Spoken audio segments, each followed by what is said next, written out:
Une forge de bravoure, Roi et sorcier livre 4, écrit par Morgan Rice, lecture Corentin Lovero. Chapitre 1er. Une porte de cellule claqua.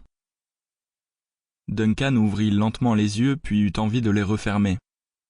Il avait des élancements dans la tête, un œil qu'il ne pouvait plus ouvrir et il avait peine à se réveiller de son lourd sommeil.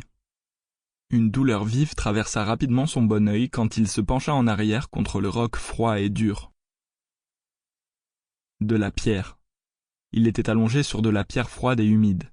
Il essaya de se relever, sentit du fer lui tirer sur les poignets et les chevilles en produisant un bruit métallique et il comprit immédiatement ce que c'était. Des chaînes. Il était dans un cachot. Prisonnier. Duncan ouvrit plus grand les yeux en entendant le son lointain de bottes en marche qui résonnait quelque part dans l'obscurité. Il essaya de prendre ses repères. Il faisait noir là-dedans. Les murs en pierre étaient faiblement éclairés par des torches qui vacillaient au loin et par un petit rayon de lumière du soleil qui entrait par une fenêtre trop haute pour être visible. La lumière pâle filtrait, crue et solitaire, comme si elle venait d'un monde situé à des kilomètres. Il entendit de l'eau goutter au loin et le pas traînant d'une paire de bottes. Il arrivait à peine à distinguer les contours de la cellule, qui était vaste, avec des murs cintrés en pierre et trop de coins sombres qui se fondaient dans l'obscurité. Duncan, qui avait vécu dans la capitale, comprit tout de suite où il était, dans le cachot royal.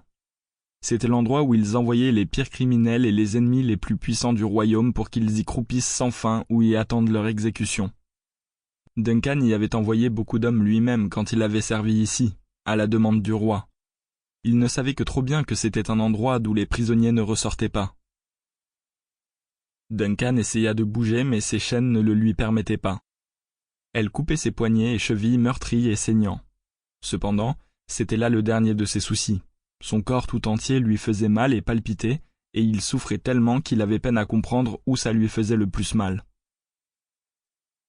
Il avait l'impression d'avoir été matraqué 1000 fois et piétiné par une armée de chevaux. Il avait mal quand il respirait et il secoua la tête en essayant de faire partir la douleur. Elle ne partit pas. Quand il ferma les yeux, l'éche à ses lèvres gercées, Duncan revit ce qui s'était passé par éclair, l'embuscade. Est-ce qu'elle avait eu lieu la veille, il y a une semaine? Il ne s'en souvenait plus. Il avait été trahi, cerné. On l'avait attiré en lui promettant un accord de façon mensongère. Il avait fait confiance à Tarnis, et Tarnis, lui aussi, avait été tué sous ses yeux.